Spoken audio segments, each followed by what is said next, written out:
Welcome to the deep dive. Today we're tackling something, well, pretty fundamental if you want to really connect with people in English. Oh, yeah. What's that?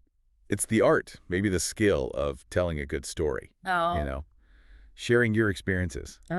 storytelling. Absolutely crucial. It's not just for, entertaining people, is it? Not at all. Right. We're digging into some insights today, pulled from a resource that's all about boosting English fluency. And it has this whole section, day 8 apparently, that just zeroes in on how to tell stories effectively. Right. Because stories are how we make sense of things, how we share who we are. Think about it. Catching up with friends, explaining something that happened. It's all narrative, really. Totally. Yeah. And doing that well in English, especially when you're still learning, it feels like unlocking a new level, you It know. really does. It's moving beyond just transactional language to, well, real connection. And we've probably all been there, haven't we? Yeah. You've got this great story, something funny or wild happened, and you try to tell it in English, but it It just, falls flat. yeah, it comes out all clunky. You forget words, you get tangled in the grammar, maybe the went versus was going thing, The tenses, always the tenses. and you just see the listener kind of drifting off. It's frustrating. It absolutely is. And those common problems pop up for everyone, don't they? Like, how do I even start? Where's the beginning? Or where does the main point go? How do I wrap it up nicely? Exactly. And yeah, making those past tenses sound natural instead of like textbook examples. Plus, how do you make it sound, alive, like you were actually there? So that's our mission for this deep dive. We're going to unpack the advice from this resource, Yeah. figure out the core strategies, how to structure a story so it makes sense, How to handle those past tenses without tying yourself in knots. and maybe most importantly, how to make your stories genuinely interesting, Mm. engaging, adding that little bit of sparkle. Because that skill, it pays off everywhere, doesn't it? Casual chats, meeting new people, talking about your weekend at work. Even in job interviews, explaining past experiences. A good story makes you memorable. Definitely more interesting than just listing facts. It shows personality. So this is why we're diving deep into this for you.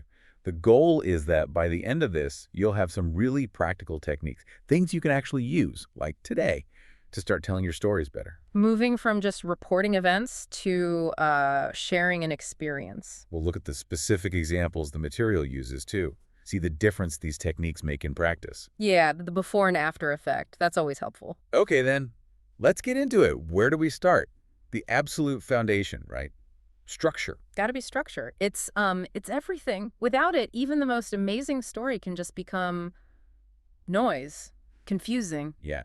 Listeners just tune out if they can't follow along.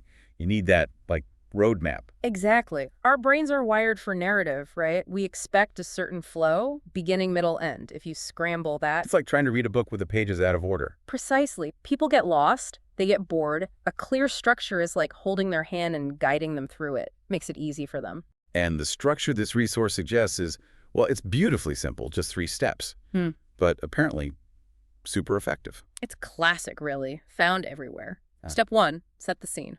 Step 2, the action. And step 3, the outcome. Seems basic, but mastering these, that's the game changer between rambling and actually telling a story. All right, let's break down step 1. Set the scene, the beginning. What's its job? Its main job is orientation. You've got to give your listener the essential coordinates so they know where they are in your story, answering those key questions. Who, where, when. Grounding the story, but, and the material stresses this, right, just enough information. Oh, absolutely critical. Don't give the whole backstory of your life leading up to this moment. Just the essentials needed to understand what's coming next. Too much detail up front. And you lose them before the good part even starts. Yeah. The example they give is really neat and tidy. Last summer, I was traveling in Italy with my best friend, Emma. Okay, let's pick that apart. Yeah. Last summer, that's the when. Nice and clear. Italy. That's the where. Instantly sets a location. I and my best friend Emma, that's the who. We know the main players. Oh, boom. In what, 12 words? You've got the time, place, and people. Mhm. The listener is oriented. They're ready. They know the context. You haven't talked about the flight or the weather every single day, the history of gelato. Nope. Just the need to know to get started. It's efficient. It sets the stage perfectly. It's like that opening shot in a film, isn't it? Establishes the world immediately. And the opposite is like starting really vaguely, oh, this funny thing happened, and the listener's going, wait, where? Who was there? Exactly. Yeah. That clarity up front prevents confusion down the line. Okay, so once the scene is set, we move to step 2. the The action. middle bit. This is where the stuff actually happens, right? This is the core of your story. The events, the incident, the problem, the funny moment, the surprise, whatever it is you actually want to tell them about. And this is where those juicy details start coming in, yeah? To make it, like, vivid. Definitely. It's not just what happened, but describing it in a way that pulls the listener in. The example used is, we got completely lost in a small village and no one spoke English. Okay, so the main event is got completely lost. Simple enough. But notice the details. In a small village gives it a specific feel, maybe quaint, maybe isolated. And no one spoke English. Yeah. Uh-oh. That ramps up the tension immediately, doesn't it? Creates a real obstacle. Exactly. It introduces the conflict, the challenge. How are they going to sort this out? It's the pivot point of the narrative. The getting lost is the action, but those details transform it into a specific, engaging problem. It answers the what happened question that the scene setting naturally leads to. Makes sense. Okay, so scene set, action describe. What's step 3? Step 3 is the outcome, the ending. How did it all wrap up? The resolution. Did they find their way? Did they solve the problem? And maybe, what did they learn or how did they feel afterwards? Right. It provides closure. It answers the question raised by the action step. The example given is lovely. In the end, a kind old man helped us find our way back, and we even got invited to his house for dinner. That's a great ending. It solves the lost problem. The man helped them. But then there's that extra bit, invited to his house for dinner. That's unexpected, adds warmth, makes the outcome even more memorable. It's not just we found our way back. It's a whole positive experience emerging from the problem.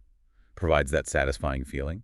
Maybe a little lesson about kindness. Ties it all up nicely. It gives that sense of completion we look for in stories. Without a clear outcome, a story just sort of fizzled out, feels unfinished. Okay, to see this flow in action, the material gives that short skydiving story. Let's walk through that using the steps. Yeah, it's a perfect little illustration. So, the story goes. Beginning. Last year, I decided to go skydiving for the first time with my friend Mike. Okay, when? Last year. Who? I and Mike. What's the setup? Skydiving for the first time sets the stage for something exciting, maybe scary. Exactly. Context established. Now, the middle, the action.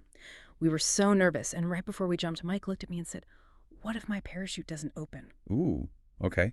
The core action is the jump itself, but the narrative action here is that moment of peak nervousness. Right.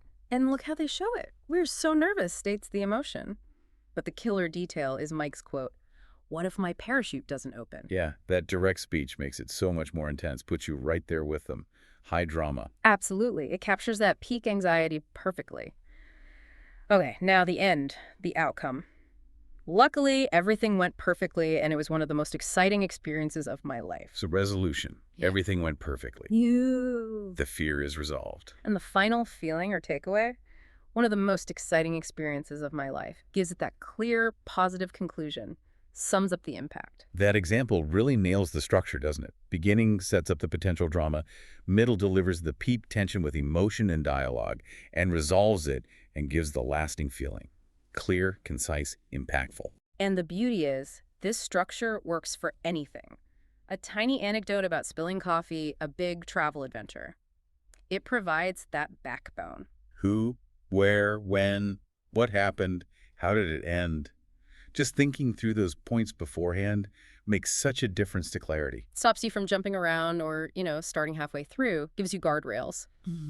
Okay, so if the structure is the skeleton. Then the language, especially those past tenses, must be the muscles that make it move, right? Good analogy, yeah, and this is where learners often stumble, getting the past simple, past continuous, past perfect to work together naturally. It can be tricky. You know the verbs should be in the past, but which past?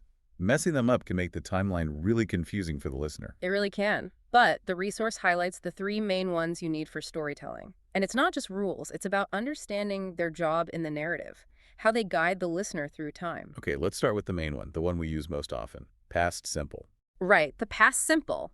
This is for your main sequence of events, completed actions in the past. Think of them as the key plot points happening one after the other. Like beads on a string. The examples are good. We arrived at the airport and checked in for our flight. See? Arrived, completed action, then checked in, another completed action. It shows the sequence. And the other one?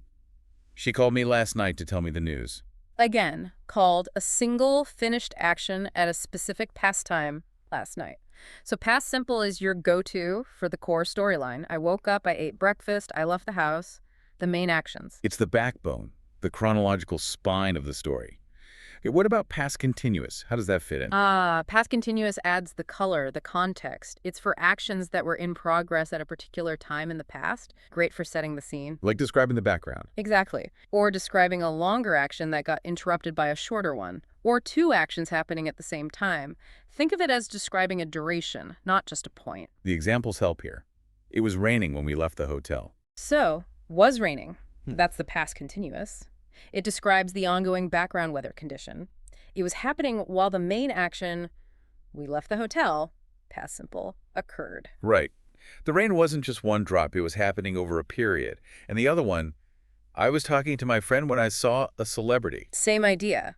Was talking, past continuous, that's the longer, ongoing background action.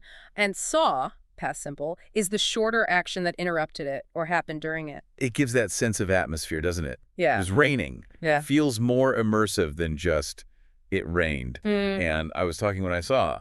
Clearly shows the conversation was in progress. Yeah, it adds depth. It paints the picture of what else was going on around the main plot points. While past simple drives the story forward, past continuous fills in the background. Okay, got it. Now the third one, the one that sometimes feels a bit more complex, past perfect. Right, the past perfect. Its main job is to signal that something happened before another point in your past story. It's like taking a step further back in time within your narrative. So if you're telling a story chronologically, you might not need it as much. But if you mention something out of order. Exactly. Or if you want to make it super clear that one past action was finished before another past action started. The examples show this. By the time we got to the station, the train had already left. Okay, so we got to the station is past simple. That's a point in the past. But the train leaving happened before you got there, so you use past perfect. Right. Had already left. It clarifies the sequence. If you just said, the train left, it might sound like it left as you arrived or after. Had left removes that ambiguity. Makes sense. It flags the earlier event. What about the other example? I had never tried sushi before that day. Same principle. That day is your reference point in the past story. The state of never trying sushi existed before that day. So, had never tried, past perfect establishes that prior condition. So past perfect is your tool when you're already talking about the past, but need to refer back to something even earlier. It's about keeping the timeline straight for your listener, especially when things aren't strictly A, then B, then C. Precisely. It avoids confusion about the order of events. Super useful. Okay, let's test this out with that practice sentence from the material. Ready? Here it is with blanks. Yesterday, I see an old friend while I walk in the park. All right, so two actions. Seeing a friend, walking in the park. Which one was ongoing, providing the background, and which one was the shorter event that happened during it? Walking is usually the longer activity. Seeing someone is often quicker, happens during the walk. Exactly. The walking sets the scene, the context. The seeing is the specific event within that context. So, for the seeing part, past simple. Yeah. And for the walking part, past continuous. You got it. The correct sentence is, yesterday I saw an old friend while I was walking in the park. Saw past simple for the main event was walking past continuous for the ongoing background action. That pattern feels really common now you pointed out. It is very common structure in anecdotes, and the material really pushes practicing this, right? Like, take a simple story about your day. Yeah, and consciously think, okay, this is the main event, past simple. This was happening in the background, past continuous. Oh, wait, this happened even before that part of the story. Need past perfect here. It'll feel a bit mechanical at first, maybe slow you down, but that conscious effort is how it becomes automatic. You start to develop a feel for which tense best expresses the timing you mean. Don't aim for perfection straight away, just aim for clarity. Okay, so we've got the structure sorted, and we're getting a handle on the tenses to build the timeline. But a story can have perfect structure and grammar and still be kind of boring, right? Unfortunately, yes. That's where the engagement factor comes in. The sparkle, making it interesting. How do we do that? The material gives us some specific techniques, doesn't it? It does. 3 simple but powerful ways to breathe life into your narrative. Technique number 1, use descriptive words. Moving beyond the basics, not just nice or good. Exactly. Choosing words that paint a picture, appeal to the senses, make the listener see or feel it. The example contrast is stark. Bad. The beach was nice. Oh, good. The beach was breathtaking, with golden sand and crystal clear water. Wow, yeah. Nice tells me basically nothing. Breathtaking, golden sand, crystal clear water. I can picture that beach immediately. It uses strong adjectives, specific visuals. It turns a bland statement into an image. Think about describing food, or weather, or a person. Specific, evocative words make all the difference. Less, the meal was good, more, the curry was rich and aromatic with just the right amount of spice. Makes me hungry just hearing it. Okay, technique 2. Add emotions. Share how you felt. This is how listeners connect with you on a human level. Right, because stories are about experiences, and experiences have feelings attached. And just like with descriptions, showing the emotion is often stronger than just naming it. Look at the comparison. Bad. I was scared. Good. I was terrified. My heart was racing and I could barely breathe. Again, huge difference. Scared is okay, but terrified is stronger. But the real power is in the physical description. Heart racing, could barely breathe. Exactly. Those are physical sensations listeners can relate to. They've felt their heart race. It allows them to access that feeling and empathize with your experience more deeply. It's showing, not just telling. Like saying, I was so happy I was grinning from ear to ear instead of just I was happy. Makes it much more vivid. Okay, and technique 3. Use direct speech. Dialogue. Let people talk in your story. Quoting what someone actually said. Yes. It makes interactions feel immediate, authentic. It breaks up the narration and brings characters to life. Way more dynamic than just summarizing. Check this out. Bad. The waiter told me the food was spicy. Good. The waiter looked at me and said, "Are you sure you want to heat that? It's very spicy." Huh. Love that. The second one is a mini scene. You hear the waiter's exact words, his tone, the emphasis on very. Even that little action, looked at me, adds something. Makes the interaction memorable. It really does. It injects personality and drama. Think back to the skydiving story, Mike saying, "What if my parachute doesn't open?" That quote carries so much more weight than just saying Mike expressed concern. These 3 things, descriptive words, emotions, dialogue, seem simple, but they really elevate a story, don't they? They absolutely do. The material gives another comparison to drive it home. We had dinner at a restaurant. But we found this amazing little Italian restaurant, and the pasta was the best I've ever had. Which one sounds more interesting? No contest, right? Right. The second one gives you specifics. Amazing little Italian pasta. Opinion and emotion. Best I've ever had. Makes you curious. The first one is just data. It shows the difference between just reporting facts and actually sharing an experience. Okay, there's one more practice idea in the material, isn't there? Taking a super simple sentence and beefing it up. Yeah, the sentence is, "I went to the park yesterday." How could you make that more engaging? Think senses, atmosphere. Okay, maybe add what I saw or heard. Like, I went to the park yesterday and the sun was shining. Kids were laughing nearby. Perfect. And the material suggests adding even more. And I could hear birds singing in the trees. Nice. See, that paints a picture. Uses sensory details, sun, sight, laughing kids, sound, bird singing sound. It brings the park to life. Exactly. It transforms a boring statement into a pleasant little scene. The key is consciously thinking. How can I add description? How can I show emotion? Could I include what someone said? Even small additions make a big impact. It takes practice, especially doing it on the fly while also juggling structure and tenses. But you can see how it makes the story so much better for the listener. And more fun for you to tell, probably. Okay, so how do we tie all this together for practical application? Well, the resource offers a neat little framework, like a mini template, specifically designed for practice, to help put the structure, tenses, and engagement techniques into action together. A practice scaffold. Good idea. What does it look like? It's basically the 3 main structural steps, framed as prompts. Okay. Step 1, set the scene. Example. Last winter, I was in New York City, just prompting you to establish the who, where, when. Got it. Basic orientation. Step 2, describe the main event. Example. Suddenly, I realized I had lost my phone in Times Square. Prompting the core action, the problem, the surprise. The what happened part, and maybe where you add details. Notice the past perfect had lost. In that example, losing happened before realizing. Clever. Good catch. And step 3, the outcome. Example. Luckily, a kind stranger found it and returned it to me. Prompting the resolution, how it ended. The wrap-up. Okay, so it's a simple structure to just guide your thoughts as you practice telling a short story. Exactly. Let's try mapping another quick one using it. Say, trying weird food. Okay, step 1, set the scene. Last month, What? when I was with my friend Dave, Yeah. Ooh, at that big food festival downtown. Good start. Step 2, main event. We saw this stall, right? And they were selling, wait for it, cricket tacos. Oh. Surprise. I had never eaten insects before. Past perfect for prior state. Dave dared me, so I took a deep breath and tried one. Action. It was surprisingly crunchy and kind of nutty. Adding descriptive words details. I felt pretty brave, actually. Adding emotion. Nice. Covered the event, added details, emotion, even a hint of dialogue with the darer. Okay. Step 3, outcome. Well, I probably wouldn't order them again. Result. But I was really glad I tried it. Definitely a story to tell. Outcome takeaway. Perfect. See how the framework just gives you those anchor points? You set the scene, describe what happened, adding details, mention dialogue, and then explain how it finished. It makes it feel much less intimidating than just tell me a story. You have steps to follow.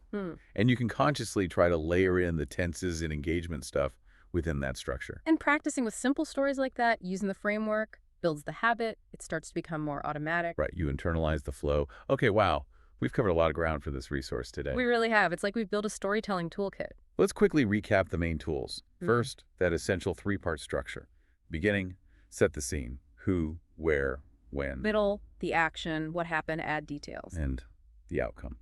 How did it finish? What was the feeling or lesson? Then, nailing those key past tenses. Past simple for the main sequence. Like, we arrived and checked in. Past continuous for background or ongoing actions. It was raining when we left. And past perfect for things that happened even earlier. The train had already left by the time we got there, getting the timing right. And finally, making it engaging. Use descriptive words. An amazing little Italian restaurant. Ellen's motion. I was so excited I could barely sit still. And use direct speech.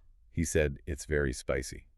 Bringing it alive. And we finish with that simple practice framework. Step 1, scene. Step 2, event. Step 3, outcome. Like the lost phone in New York example. It's a solid set of techniques. Putting them into practice consistently. That's going to make a real difference in how natural and enjoyable your storytelling feels. For you and your listener, more confidence, clearer communication, better connection. Which brings us to the challenge. Yes. Time to put this into action. Here's the challenge, based directly on the material suggestions. Okay, listen up. Step 1. Think of a short story from your life. Doesn't have to be epic, funny, surprising, embarrassing, whatever. Just something real. Keep it simple to start. Step 2. Grab a piece of paper or just mentally note down the key points using that 3-step structure. Beginning, who, where, when. Middle, what happened. End, how did it finish? Just keywords. Get the basic map down. Step 3, tell the story out loud. To yourself, to your pet, record it on your phone. As you tell it, consciously try to weave in at least one descriptive detail. Mention an emotion you felt, and maybe try using direct speech if it fits. And pay attention to those past tenses. This is the crucial part, actually doing it. Don't just think about it. Speak it out loud. It feels different. Listen back to your recording if you make one. Notice what works, what feels awkward. And reflect on it afterwards. The material prompts some great questions for you. What story did you actually tell? Which technique, structure, tenses, description, emotion, dialogue felt most helpful, or maybe the hardest? And be honest. What's still the trickiest part of storytelling in English for you? Naming the challenge helps you focus your practice. The more you do this kind of focused practice, the easier it gets. It really does become more natural over time. Definitely. Okay, so you've got a plan for improving your storytelling, but fluency is a big puzzle, right? What's next on the agenda, according to this resource? Tomorrow's deep dive sounds really interesting. It tackles something loads of learners do, trying to learn English from movies and TV shows. Oh yeah, the passive watching trap. You feel like you should be learning loads, but maybe you're not. Exactly. So the next session, day 9, is all about how to do it effectively, how to choose the right shows for your level. Specific ways to actually train your listening skills so you understand fast, natural speech. And, crucially, how to use subtitles strategically. Apparently, the common way might not be the best way. Ooh, intriguing. Okay, so if you're trying to learn from screen time, tomorrow sounds essential. Definitely. Make sure you follow so you catch that deep dive. And just to leave you with a final thought, circling back to today, the material really hits home that great conversations often start with great stories. Why is that so fundamental? Well, maybe because stories are how we share our humanity, right? Our joys, our struggles, our funny moments. They build bridges. Exactly. So think about this. As you get better at structuring your stories, using tenses accurately, adding those engaging details, How does that change not just your fluency, but your fundamental ability to connect with people, to be truly seen and understood in English? It's deeper than just grammar, isn't it? It really is. Yeah. It's about making your voice heard, sharing your world. Mhm. Powerful stuff. Okay, your challenge awaits. Find that story, use the framework, add some sparkle. Keep practicing, keep sharing. You've got this. See you next time for our deep dive into learning from movies and TV. Until then, keep talking, keep practicing, and enjoy the journey.